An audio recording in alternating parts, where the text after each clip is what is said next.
Hello and welcome to another Citizens panel with me, Joe Litobarski. I'm the editor-in-chief of Debating Europe, and we're holding a series of these Citizens panels ahead of Friends of Europe's annual State of Europe Roundtable in Brussels, where we're going to bring kind of policymakers and experts from across the EU and actually from across the world to Brussels to talk about some of the challenges and the issues facing the European Union. And I'm joined here by a panel of citizens.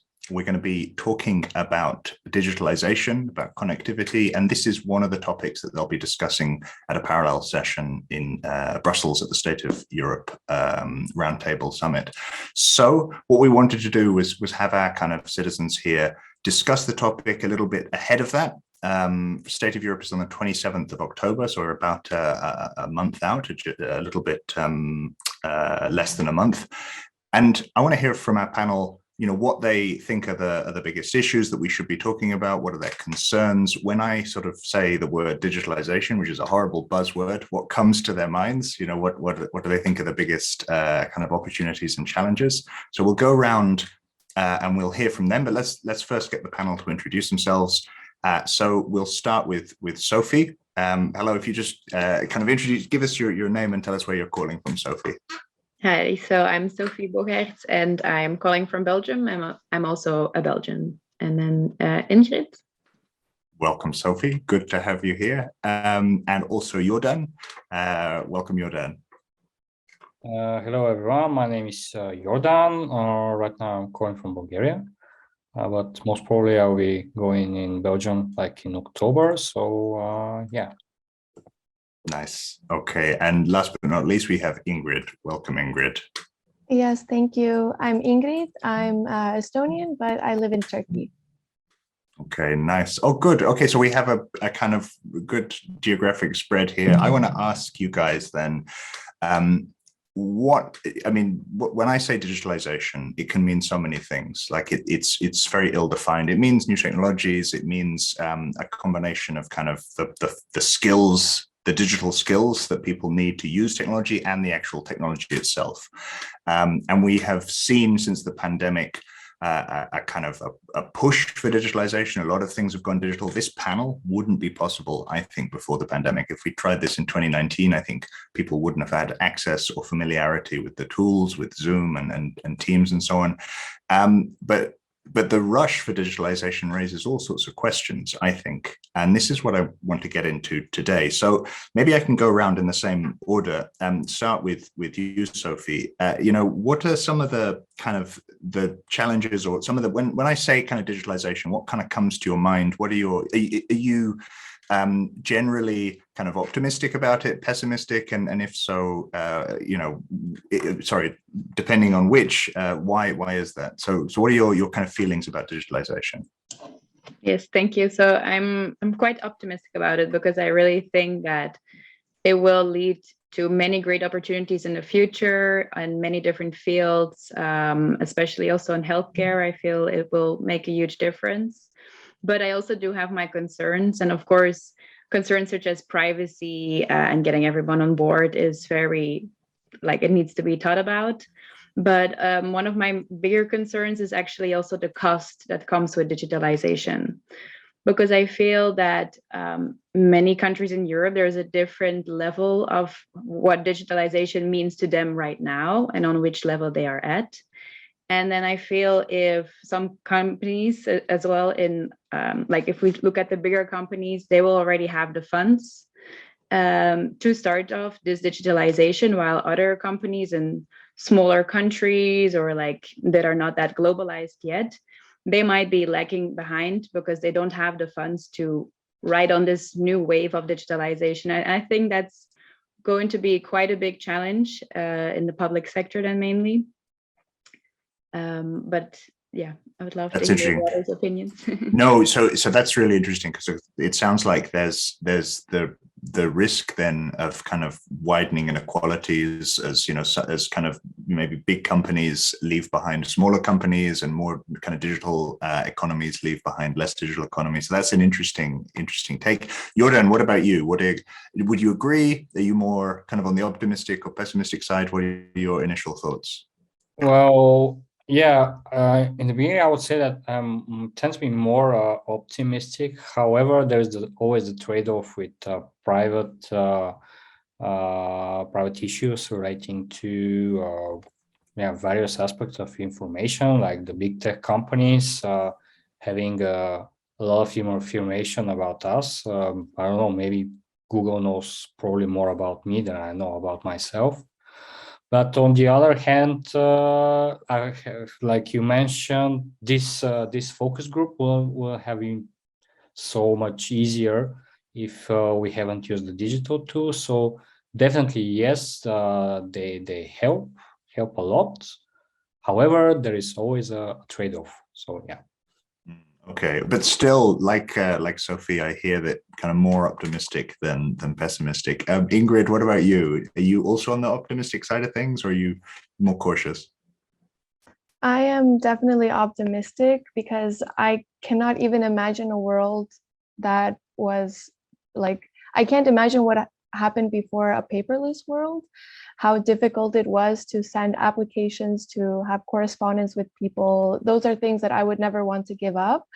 But kind of about what Jordan said as well, I agree about the risks of privacy and in particular online crime or crime that's related to the digital world, because that will never be wiped out, unfortunately. And especially coming back to the pandemic, the kind of rising issues of cost of living and stuff like that, the increase of cybercrime was also correlated with that. And no one is safe from that. And there's not enough enforcement, I think, to protect people from that, to raise awareness about those threats online. And on top of that, something that I personally haven't seen much from politicians in my community is talking about the environmental impacts that it will have. About because I don't think that I could go to a policymaker from my town and have a discussion about the environmental impact that Bitcoin mining has. I don't think that it would be possible. To be honest, I haven't tried, so I shouldn't knock it before I try it, but I don't have the confidence that a person in power right now would be able to give me some kind of sufficient answers about what they're doing. First of all, that they're aware of it, and how are they going to mitigate those environmental risks of building all of this infrastructure? I think that's fascinating. That point, the last point you've made, Ingrid, is, and I'd like to kind of hear what the rest, what Jordan and Sophie think about this. Like how confident? Maybe I'll just put it to the two of you, Sophie. How confident are you that policymakers are on top of this stuff, that they, because Ingrid is saying that if she spoke to someone about Bitcoin, like I guess a local or national politician, someone that she's not confident that they would be on top of it. Do you feel that, like, when we're talking, look, we've listed a set of issues from privacy to cybercrime and safety and kind of inequality and digital divide and so on. And you've said that you're optimistic, but do you think that the technology is moving faster than policymakers can keep up with it? Do you get that sense, or do you feel that actually no, they're on top of it? What's your sense? I definitely also think, as Ingrid said, that they're running behind, but I think it's also quite normal because this is something entirely new. We've never seen it before. So, I mean, I also don't blame them that they don't know everything yet, but I do think that they should keep in mind the human aspect behind everything still, because also that's going to ease this digital transition a lot. If we keep on having this mindset like, oh, like not informing people, like what is blockchain technology, what is AI, because I feel like we all heard the terms, but what it actually means, what it actually does in our daily lives, how it's used on social media, stuff like that. I think that's really important that they do inform us about stuff like this. But then I also understand that they cannot know everything or have an answer ready for everything. I also understand that, yeah. And maybe the same question to you, Jordan. You said you're worried that kind of Google knows more about you than you know about yourself. Like, do you think regulators are kind of on top of this, or do you think, like Sophie and Ingrid, maybe that they're kind of playing catch up here?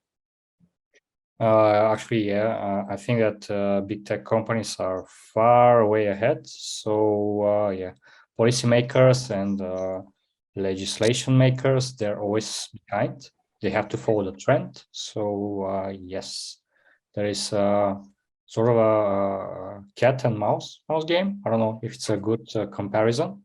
Yeah. Always the policymakers have always to catch up with the new trends and the big tech companies. So yeah.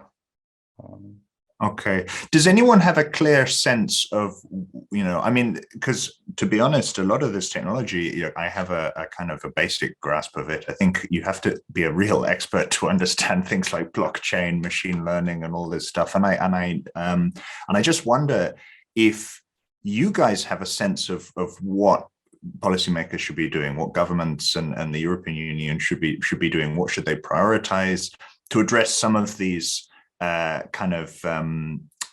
challenges that we've just kind of identified. Should there be like a priority that, this is what they need to be focusing on? Does anyone have a sense, or is it just like, I have no idea. What do you guys think? Does anyone, and it's absolutely fine if the response is, look, I just want them to put really smart people and get them to kind of figure out what should be done. That's very understandable. But do you guys have a sense of, okay, there's a clear kind of course of action which governments should be pursuing? Anybody? No, that's interesting. I mean, look, I think Ingrid, sorry.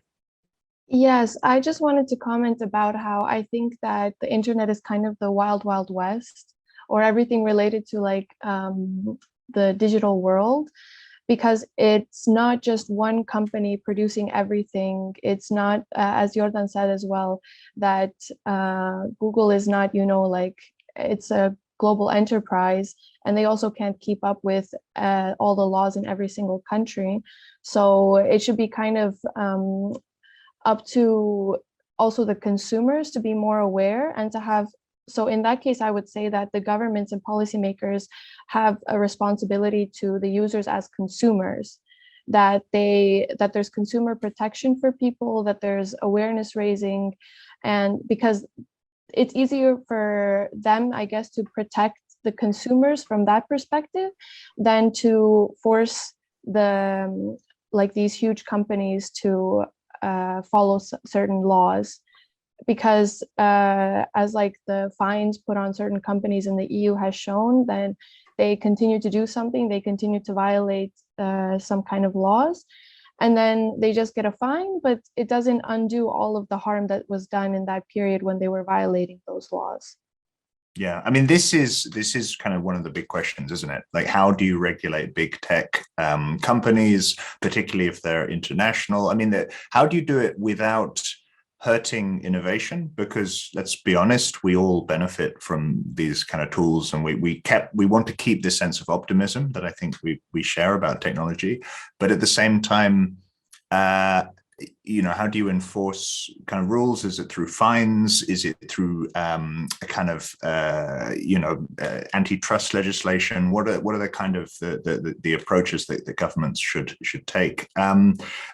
Sophie and Jordan, I don't know if you agree with what Ingrid said here. If you kind of share what she said about, I guess the way that I might put it is you don't want to kind of strangle innovation. You don't want to kind of there's a risk, I suppose, of kind of stalling innovation. I don't know if that's true. I have no idea. Like, what do you guys think? Jordan, I'll pick on you. Do you have kind of thoughts on regulation of big tech and when it comes to kind of privacy and other issues like that? Well, I guess it probably should be on a European level. There should be clear rules like the GDPR. I'm not an expert on GDPR, but however, still the big tech companies, they definitely collect data about ourselves, and probably in the 21st century, most probably that it will be data that is more important, like a good or something like that. And yes, there should be legislation. Like, for instance, if for big tech companies want to operate on the European market, there should be clear rules that have to be abided, and clear legislation that is on a European level. And right now, I have the idea about normative power Europe, which is a concept, like theoretical concept. This is a bit like the kind of regulatory superpower, the idea that the EU kind of sets the norms and then other countries or other regions kind of follow those. Mm-hmm. Yeah. Yeah. No, I think this question about data is really key, right? Because, I mean, this is kind of at the heart of it, because technologies like machine learning, artificial intelligence need huge amounts of data, right? And yet there's this question of privacy. There's this issue of like, that data is made up of individuals, individuals kind of search histories, what they're doing, you can't, everything from health data to location data to kind of all this kind of sea of data. And I guess when we say, oh, you don't want to kind of strangle innovation, if you stop the access to that data, then you can't use these technologies like, this is the argument, like machine learning, artificial intelligence, and so on. You can't get the benefits. So you need those kind of huge archives of data, that kind of big data. Sophie, maybe I can talk to you. Do you, so because this is the bargain which we're always said, people are making. You get access to technology, and in return you give your data. You kind of pay for it with your data. Are you comfortable with that bargain? Do you think that the balance is correct? Is there something you'd like to see? What are your thoughts on this kind of this deal that we're making with technology?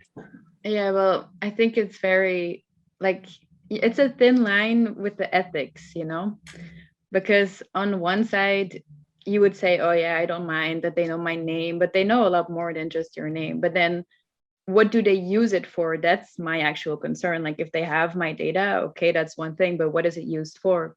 Because, for example, sometimes it's used for combating online crime.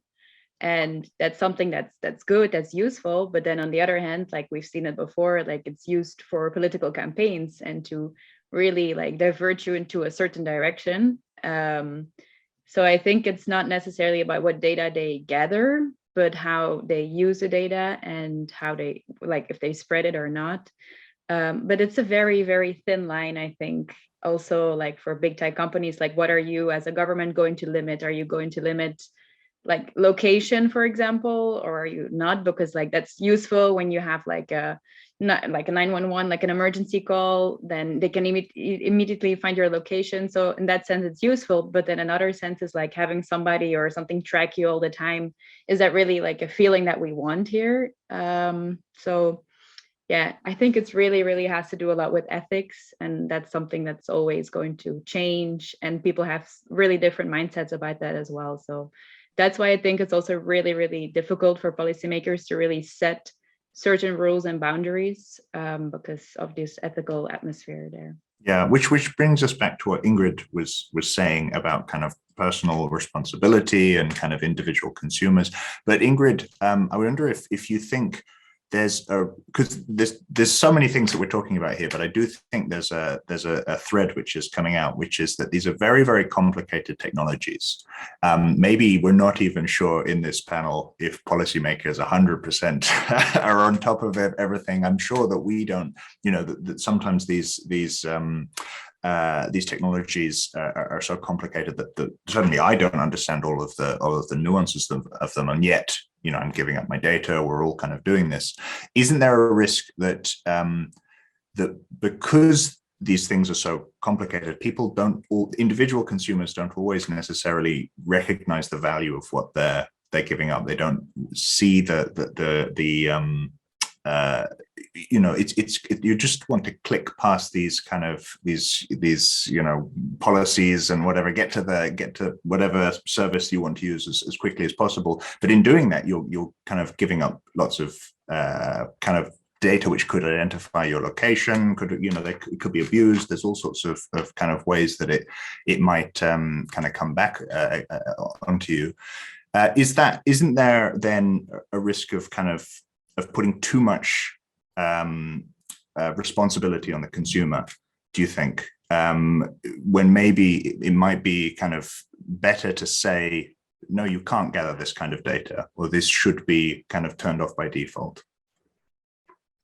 Yeah, I think it's always kind of a situation that everything is good until it isn't, because I think that people are willing to share their information and they want to get access to those services until something really bad happens, that there's some kind of big leak, some kind of, big case that has a lot of people worried. But I also think that because there are no alternatives, that it's very, very monopolized in this world, that there's also no way to escape it, that you have to end up using something that company owns. Like if you don't use Facebook, then you use WhatsApp, which is owned by Meta at the end of the day. And if you have to work, for example, then you have to use certain technologies as well. And maybe you don't make that decision for yourself, to put your information on that particular platform. So, or to use a particular like online conferencing technology, for example. So I do think that it's just that there's a peak of kind of a lot of interest and a lot of worry about privacy. And then because these technologies are so important to our everyday life, our everyday jobs, that we just can't escape it at the end of the day, unfortunately. So there's kind of no way out of it. I don't know how the others feel, but it kind of feels like that sometimes. That is really interesting. How do the others feel? Like, do you also get the sense that there's no kind of alternative? There's no, maybe this is an issue with competition, right? I don't know. Jordan, you're nodding. Maybe what do you think? And then I'll come to you, Sophie. Do you agree with what Ingrid's just said? Yes. Mostly I agree with Ingrid.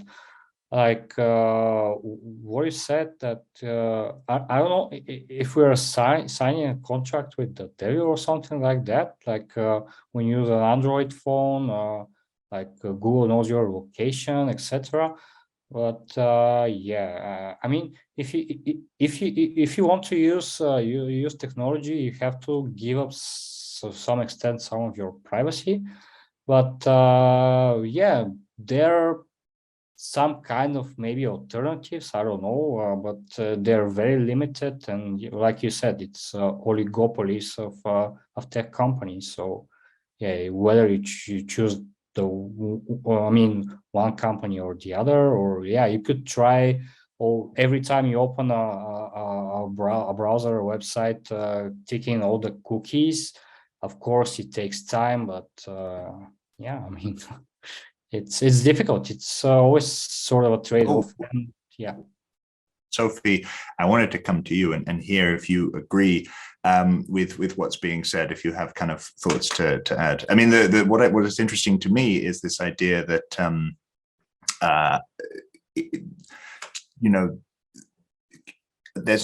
if there's a lack of alternatives, a lack of kind of maybe there's not enough competition, and this can apply particularly if digitalization means that we're now using these tools for work, for absolutely everything, for every kind of aspect of life, from kind of healthcare to work to all this. If there are kind of really entrenched monopolies, that does kind of raise all of these questions. I don't know if you have thoughts about this.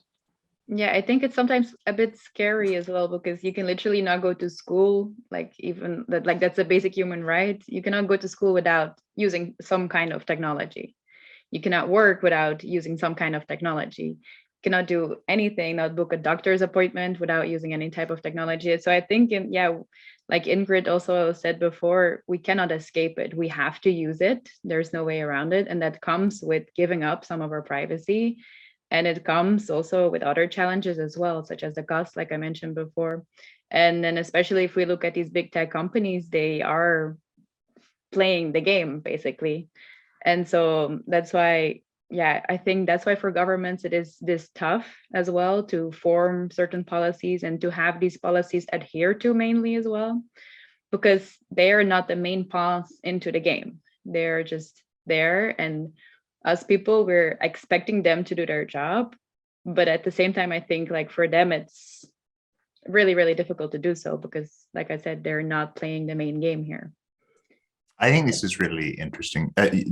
Does anyone have any final thoughts though? Before I think we're kind of out of time now, and it's unfair to kind of ask you for solutions. This is a kind of pessimistic note to end things on, though, that no one really knows what to do. Or we hope that governments will know what to do. Does anyone have any kind of final optimism before we kind of close things down? We can end on a kind of bum note if we want, but does anyone have a something that I guess my question is, what would an alternative look like, right? We say there's no escape. What would an escape look like? Does anyone have a sense of that? Yeah, maybe I would say